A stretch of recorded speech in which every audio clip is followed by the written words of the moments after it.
शांती ब्रह्म एकनाथ महाराज गजानन महाराज सब संतन की जय।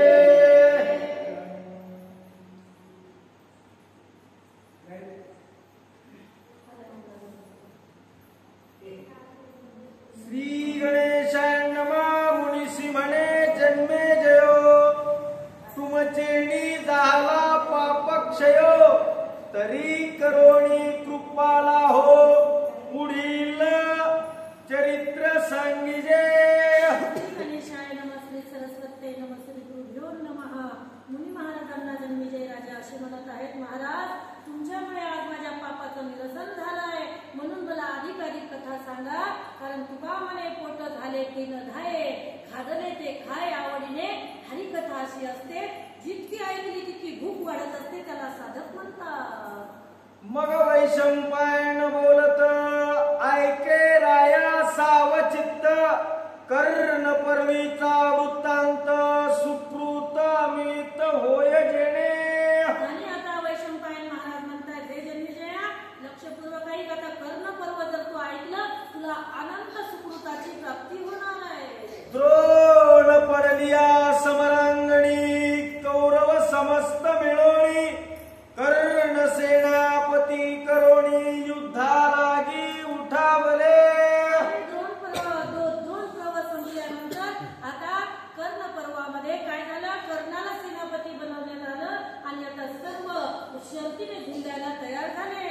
हे हस्तिनापुरी संजय धृतराष्ट्र निवेदिता होय, कर्णदिकांचा रणिक्षय विस्तारेसी। हेच कथा हस्तिनापूरमध्ये संजय महाराज धृतराष्ट्राला सांगत आहे आणि विस्तारपूर्वक सांगत आहे। म्हणे नारदादिकांचा उपदेश तुम्हा मानला सदोष, तया परिकराचा संतोष झाला ऐसा। महाराज जे नारद मुनी आपल्या घराला येऊन आपल्याला अशी वचन देत होते ते खरं होताना दिसत आहे, असं संजय धृतराष्ट्राला म्हणत आहे। भीष्म द्रोणाचेणी शोके, धृतराष्ट्र सांडिला विवेके, पांडवाचेणी अतिरेके द्विगुण दुःखी। आणि आता काय झालं, भीष्म द्रोणाचार्यासारखे महान योग्य रणांगणावर पडल्यामुळे या धृतराष्ट्राला अत्यंत शोक झाला होता, त्याच्यामुळे त्याची विवेक बुद्धी नष्ट झाली होती आणि पांडवांनी अतिशोक केल्यामुळे त्यांचा विवेक नष्ट झाला होता, डबल दुःखी झाला। हा म्हणे संग्रामी पडता द्रोण, मग काय करी दुर्योधन, तो कर्ण वृत्तांत संपूर्ण सांगे संजया। आणि आता काय झालं, पांडव हे ज्या वेळेला सेनापती द्रोणाचार्य रणांगणामध्ये पडल्यानंतर आपल्या दुर्योधनाने काय केलं, ते कर्णाचा आता पराक्रम दुर्योधनासह मी तुम्हाला सांगत आहे, महाराज लक्षपूर्वक ऐका। यावरी संजय म्हणे राया, रणी पडिला द्रोणाचार्या, मग कौरव मिळवणिया गेले कर्णाजवळी। ज्या वेळेला द्रोणाचार्य रणांगणामध्ये पडल्यानंतर आता सर्व कौरव 100 भाऊ मिळून त्या कर्णाच्या जवळ पोहोचले। देखोणी द्रोण कर्ण विनाश, लोपला कौरव मद प्रकाश, म्हणोनी दुर्योधन निराश जयी झाला। आणि आता काय झालं, या द्रोणाचार्यांचा हा प्रकाश द्रोणाचार्यासारखा सूर्य आकाशात मावळल्यामुळे या कौरवांचा प्रकाश बिंब थोडं हलकं पडलं, म्हणून ते आता कर्णाकडे गेले। विरलची दुर्दशा देखोण, दिनवाणी बोले दुर्योधन, की आमुचे अभिमान जीवन कर्ण तुची आहेसी। आता एवढे महान योद्धे अजिंक्य योद्धे रणांगणावर पडल्यानंतर दुर्योधन म्हणतो, कर्णा माझा स्वाभिमान, माझा अभिमान, माझा मित्र आता तू आहेस बाबा, तुझ्यावरती माझा स्वाभिमान टिकून आहे। तरी समरी जय पराजय, वीरा अनियत असे उभय, ऐसे असता युद्ध समय प्रवर्त व्हावा।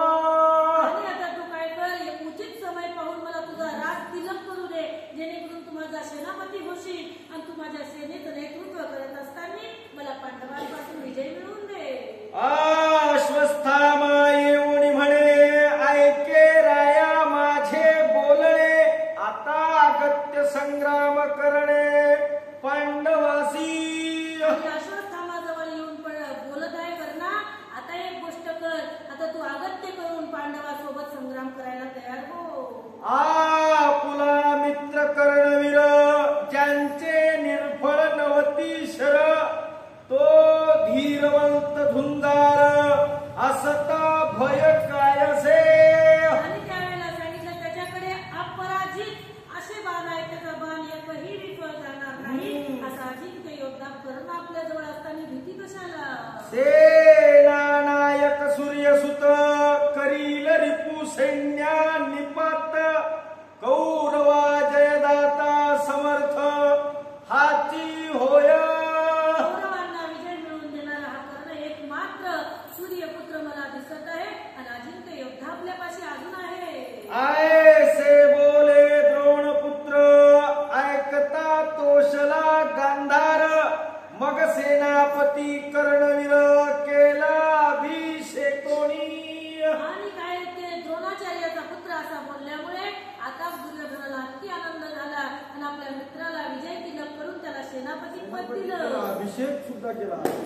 समरी भीष्मे पितामहे, पांडवा रक्षिले स्नेहे, द्रोणही शिष्य मोहे, नाही केले निर्वाण. आणि आता पांडवांचं रक्षण, पांडवांना समर्पित करण्यासाठी कर्णाला सेनापती पद देण्यात आलं, आणि इकडे सुद्धा जमतेम तयारी झाली.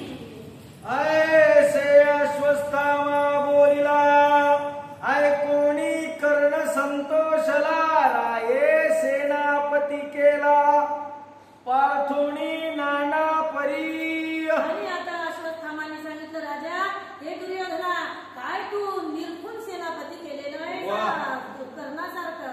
कर्णही उत्साह वचनी, राजा संतोषविला ते क्षणी, गांधारे कर्णोत्साह जाणोनी, सैन्य केले सन्नाद. आणि आता नेमकाच आता सेनापती झाला कर्णाने सुद्धा मोठ्या मोठ्या गोष्टी करायला सुरुवात केली, आणि आता दुर्योधनाच्या मनाला अपार शांती झाली, आणि तो उड्या शर्तीने झुंजण्यासाठी आज तयार झाले. ते प्राप्त काळी चातुरंग, वाहने शस्त्रे ध्वजादी अभंग, सजता देखोणी अनेक, वेश चढला सैनिका. सैनिकांना असा आवेश चढला की सजग शस्त्र करून आता फक्त जायचं आहे आणि पांडवांवरती विजय करून यायचा आहे, असे ध्येय मनामध्ये सर्वांच्या स्फुरित झालं. ते परस्परे बोलती, की कर्ण करील पांडवा शांती, आजी भीष्म द्रोण सती, जाणो जिवंतची. असं हे पाहायला जसं काय भीष्माचार्य द्रोणाचार्य जिवंत पाहिजे होते, आणि आज खरोखर कर्ण या पांडवांना परास्त करून विजय मिळवून देणार आहे. का जे हा कुडा विळतया, ऐसे भासे यासी देखोनिया, तव शंखवार्दन करणार्या करिता झाला.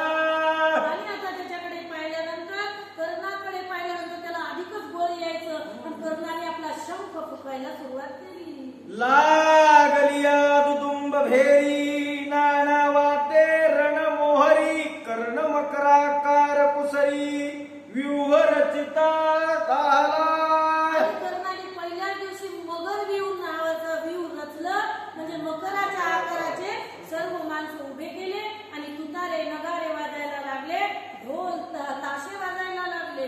स्वये मकरमुखी कर्णवीर, शकुनी उल्लूक दोन्ही नेत्र, अश्वत्थामा मकर शिर, ग्रीवे सहोदर समजत. आणि आता जे मगरीचं तोंड असते, त्या मगरीच्या तोंडावरती कर्णवीर उभा राहिला, अश्वत्थामा आणि हे कृपाचार्य डोळे म्हणून उभे राहिले, आणि आता जे मस्तक होतं त्या मगरीच्या ठिकाणी अश्वत्थाम्याला स्थापन करण्यात आलं. मध्यभागी दुर्योधन, वामपादी कृतवर्मा जाण, गौतम पुत्र दक्षिण चरण, वामपादी शल्यतो.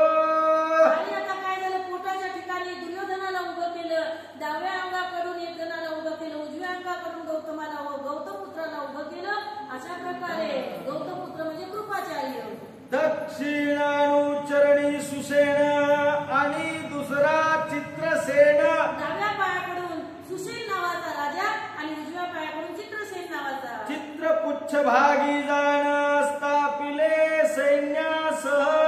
मगरीचं जे शेपूट असते त्या शेपटाच्या ठिकाणी चित्र नावाचा राजा उभा केला.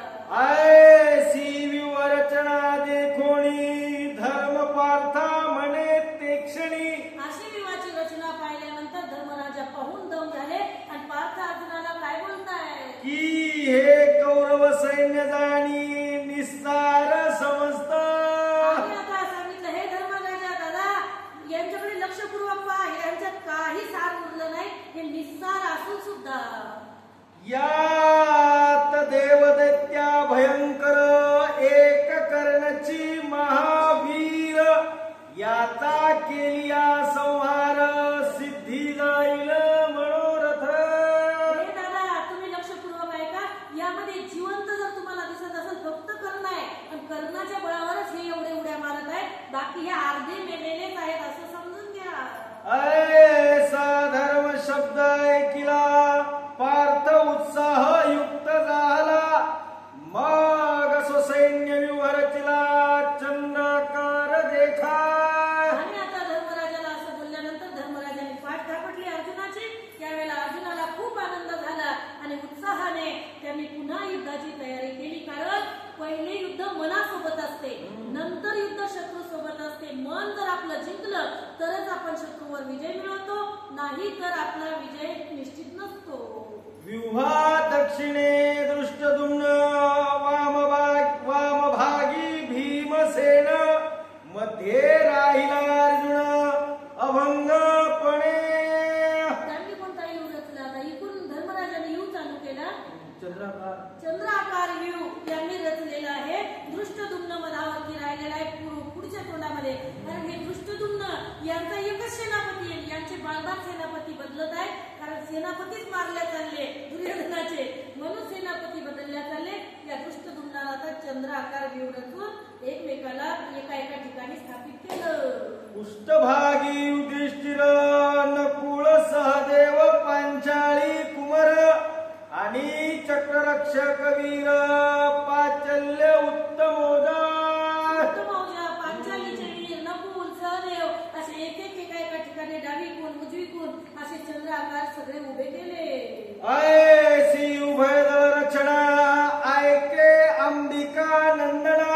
युद्धा प्रवर्तले दारुणा परस्परेशी. संजय सांगत आहे अंबिका नंदना म्हणजे आंधळ्या धृतराष्ट्राला बोलत आहे. ऐक अशा आता दोघांनी दोन व्यूह रचना केलेली आहे. आश्वरथ कुंजरावरुणी शस्त्रे पाडिती कवनगणी. जैसी नक्षत्रे गगनी हुणी मेदिनीवरी रिचवती. आणि आता जसं ते असे रथावर बसलेले योद्धे तिथं त्या व्यूहामधून असे काही शस्त्र एकमेकावरती टाकत होते जसे तारे तुटून खाली पडावे आकाशातल्या चांदण्या तुटून खाली पडाव्या तशा प्रकारे शस्त्र चमकत होते. तेव्हा दृष्टद्युम्न शिखंडी सात्यकी प्रतिविंधिती प्रौढी. उठावले कापखंडी राजभारा सन्मुख. आणि सात्यकी शिखंडी राजभाराच्या पुढे येऊन आता इथे उभे राहिलेले आहे. व्यूह वामभागी स्थित भीमसेन उठावला त्वरित. शोभे जैसादित्य उदयाचळी. चंद्राच्या डाव्या भागाला जसा भीमदादा एका शोभिवंत दिसत होता सूर्यासारखा. त्याचे ओढ सुंदर जैसे तारा व्यक्त अंबर. ऐसा भीम देखोणी समोर आला क्षेम धरती धुरती. जसा चंद्र आकाशामध्ये असाव्या आजूबाजूला चांदण्या असाव्या तसं त्याचा मुख चंद्र दिसत होता. असा भीमदादा शोभिवंत दिसू लागला. तेणे भीमसेन पाचारिला तोही कुंजरारूढ भला. दोघा संग्राम थोर झाला हत्तीवरुणी.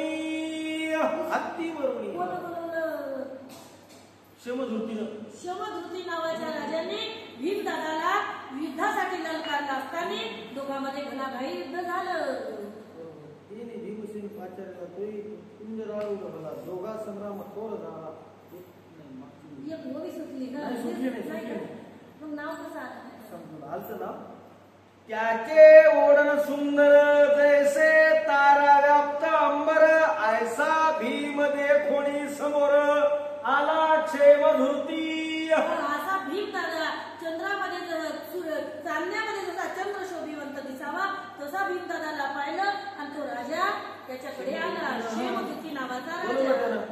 भीमसेने गदाघाती भूमी पाडिला क्षेम धृती भयंकर देखोणी भीमाकृती शत्रुसेना विखरली. आणि आता क्षेमधृती नावाच्या राजाला एकच गदा भीमदादाने गरगर फिरवली, एकच त्याच्या मस्तकात घातली. ती पाहिल्यानंतर त्याला तर चक्कर आली, पण त्याचं सैन्य सैरावैरा करू लागलं. इकडे उठावला कर्ण तव नकुळ भीमसेन तया समोरे जाऊन झुंजते झाले. इकडे कर्ण आता झुंजायसाठी पुढे आलेला आहे. त्यावेळेला नकुल आणि सहदेव हे लायने भाऊ कर्णाच्या पुढे जाऊन उभे राहिले. प्रतिविंध्यावरी चित्र चालिला धर्मावरी गांधार तव उठावला धनुर्धर समसप्तक कंकणावरी. आणि काय झालं भीम दादा आता नाही युधिष्ठिरावरती दुर्योधन धावून आला. जसं चित्र काढलेलं असावं एखाद्या वाघाचं याच्यावरती भिंतीवरती आणि ते खरोखर वाघ घेऊन त्याच्या अंगावरती झुंजावा तशा प्रकारे दुर्योधन भीमदादा या धर्मदादावरती झुंजून पडला. दृष्ट द्रुम्न कृपाचार्य कृतवर्मा शिखंडिया दृष्टद्युम्न कृपाचार्य कृतवर्मा शिखंडी ऐसे द्वंद्व युद्ध त्या समया